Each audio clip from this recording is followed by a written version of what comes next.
Good afternoon. You're watching Market Fatafat on ET now. I'm Vinny Motiwala. With me, Cheryl D'Souza.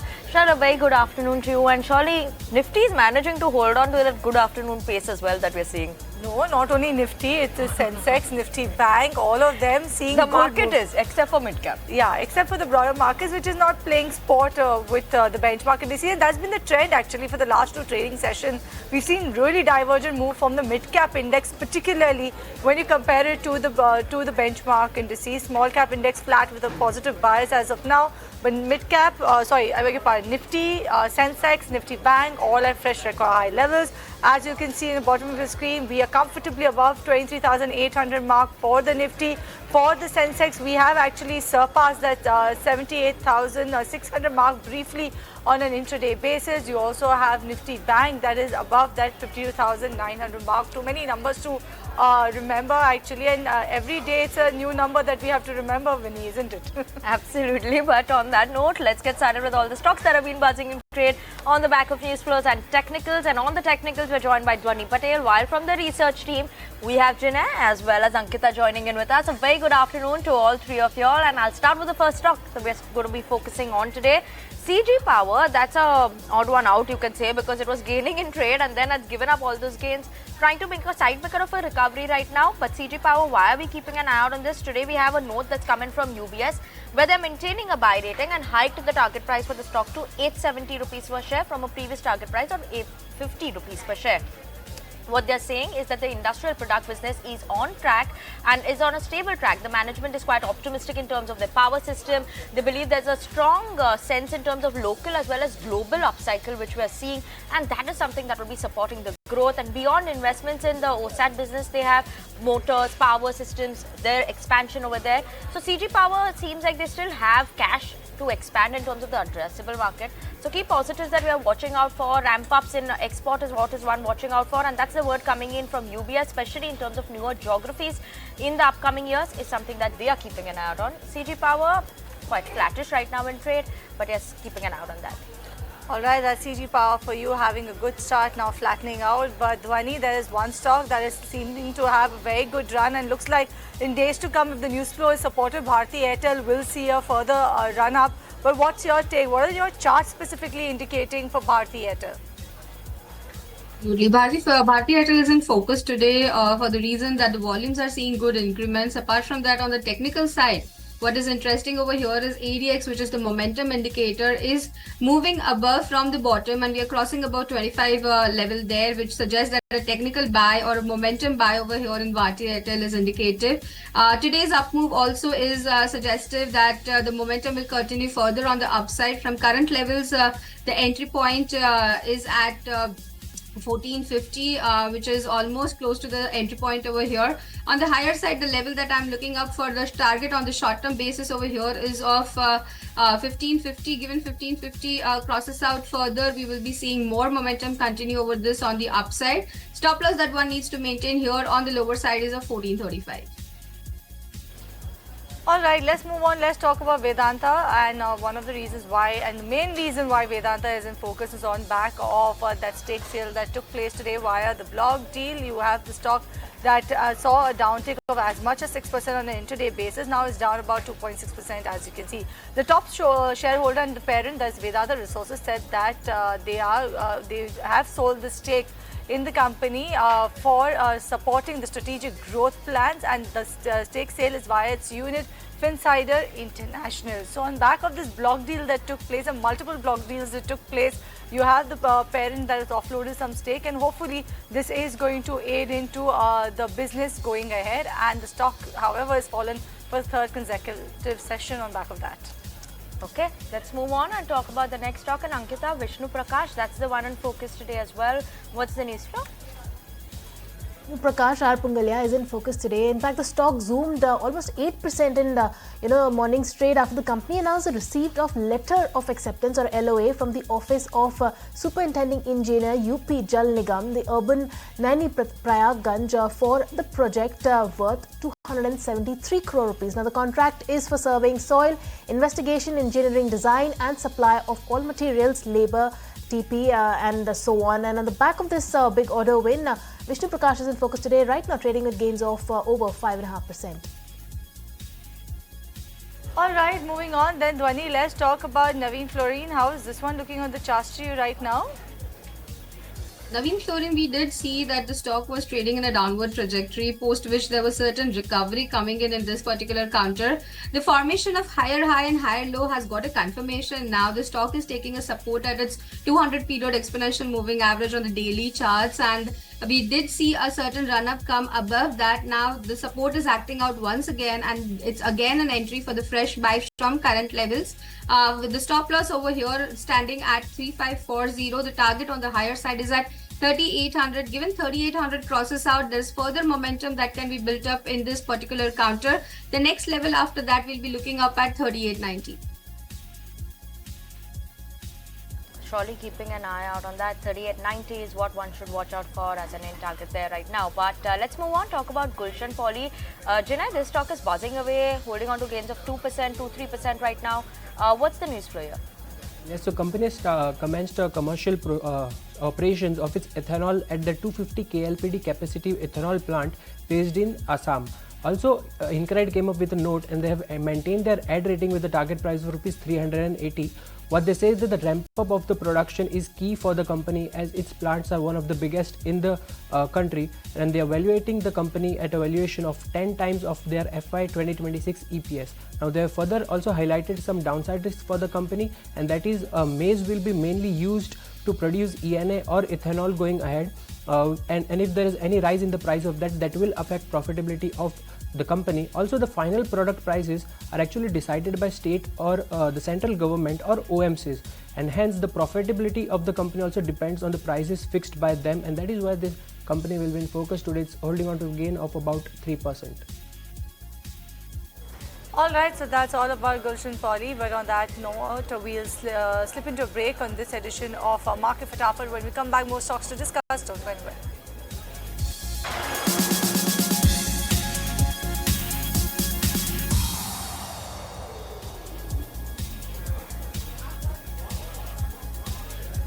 Welcome back. You're watching Market Fatafat on ET Now, and let's keep it going with all the stocks that have been buzzing in trade today on the back of news flows.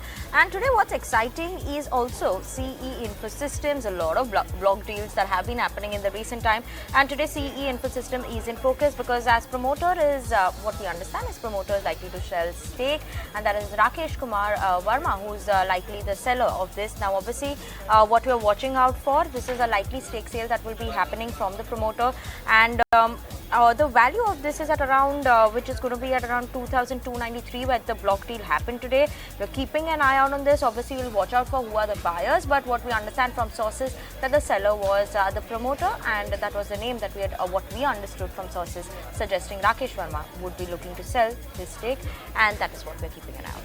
Right. Along with that, actually, Vinny, they also told the exchanges that the fact that Rakesh Verma has been doing philanthropy, he's been investing in various startup companies, so that's the reason why he has gone ahead with this stake sale. But they've said that there won't be further more stake sale, and they're committed, the promoter is committed to the growth and success of the company. So Map My India in focus on that block deal that's taken place. With Dhwani, coming to you, Emphasis, how is this one looking on the charts?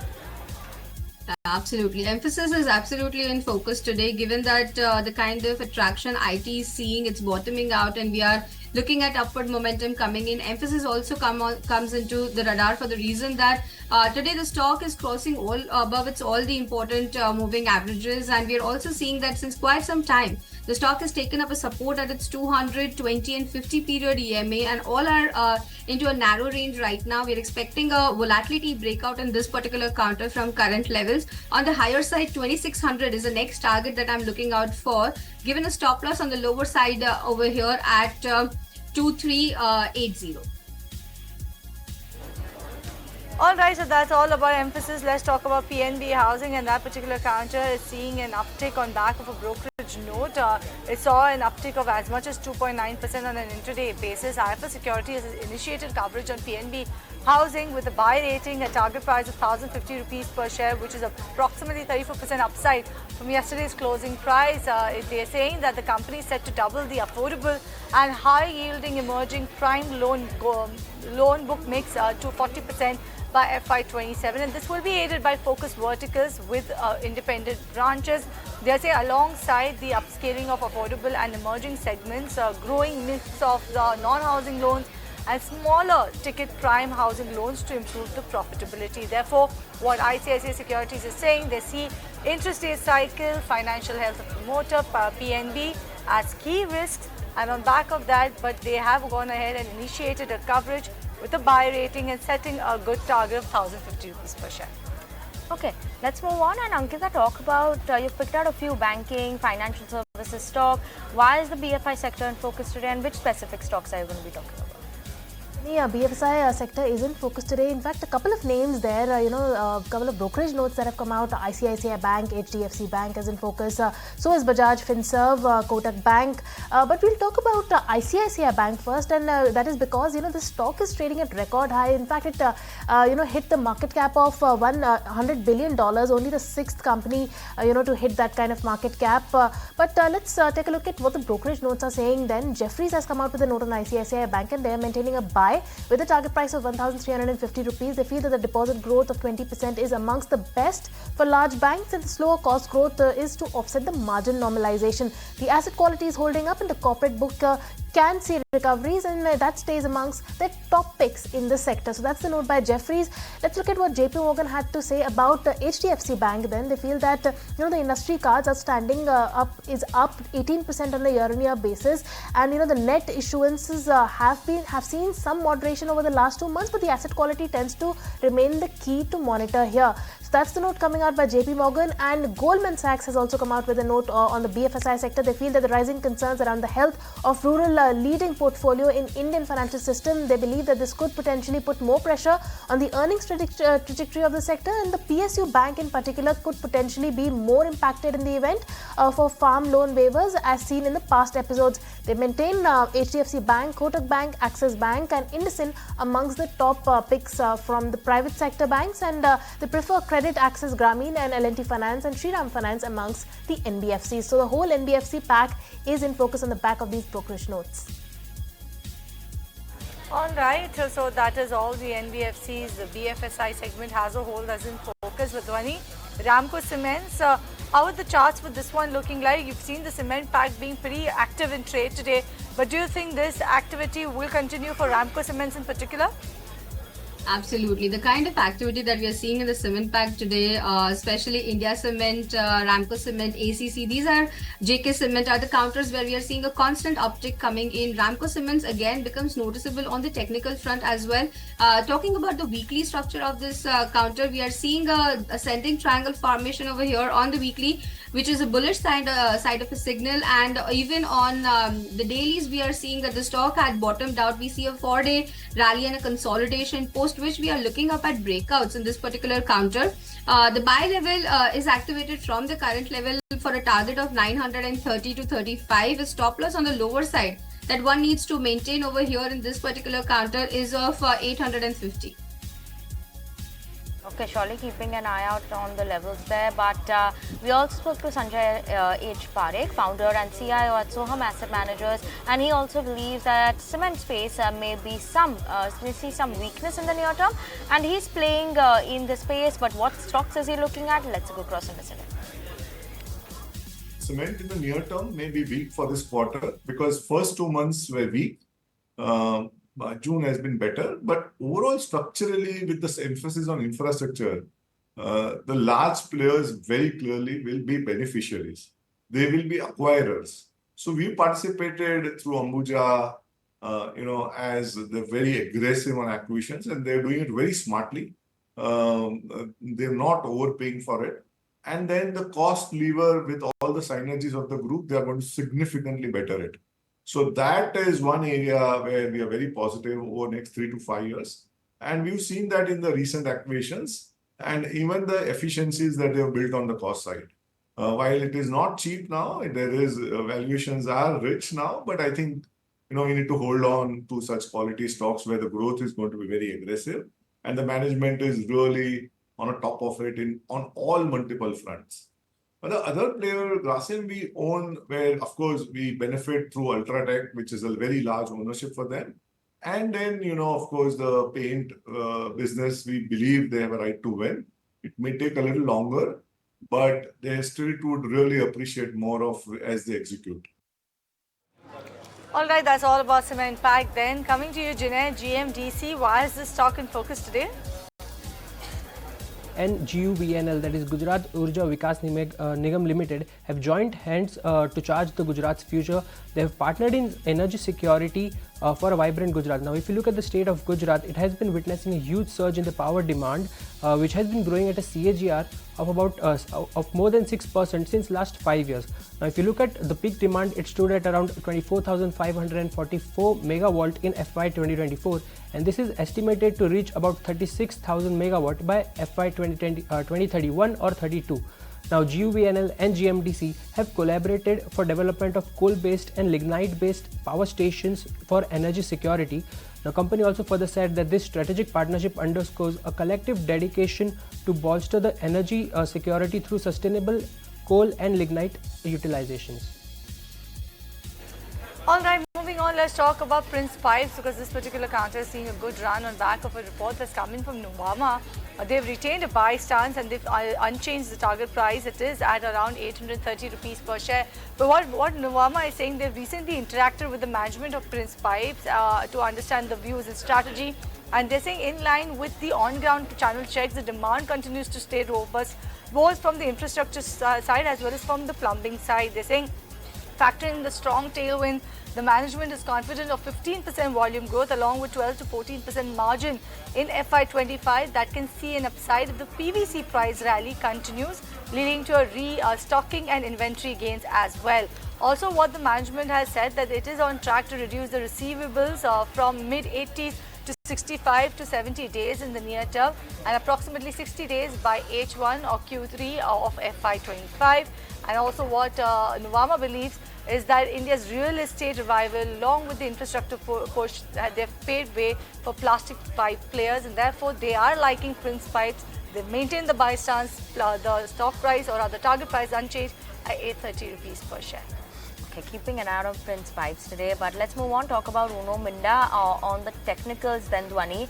This one has seen a slow steady pace that it picked up, but has picked up pace comfortably in the last 6 months, 61% uptick, almost 61% uptick. What's the view on the charts now? Do we see a further upside or maybe time to book some profits? It's the upside is still there in this particular counter over here from current levels, but it's not going to be a long-term trade. I'm looking up at a short-term trade over here on Uno Minda. Reason that the stock is already there on the upside, but there is certain fuel still left into this fire. From current levels, keeping a tight stop loss on the lower side over here, coming at 1015, one can go long into this particular counter for a target on the higher side of 1180. Alright, so that's about Uno Minda. On that note, we slip into a break on this edition of Market Fatafat. But right before we hit that break, in a very first episode of The Wealth Creators, we've caught up with MD and CEO of KFin Tech, Shrikant Nadella, on the guidance on the financials and where he sees the company going ahead. Listen in. We expect the non-core, I wouldn't say non-core, but then the non-mature businesses of mutual funds and corporate register, which are my more mature businesses. The rest of the businesses, which is one international, alternatives, fund accounting, which is a business line for all of these asset classes, wealth management and technology solutions. These businesses were practically more or less negligible on my P&L 5 years back. Today, together, they contribute to 25% of my total revenue pool. They've been growing on 50 to 60%, per annum.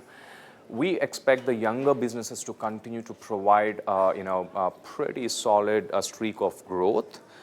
Even as a mature businesses also can give you anywhere between 15 to 20 or even 22% in terms of growth. So together, so blended. So the blended is what we are looking at, 100%. 20-25% mature businesses, young business 50% growth.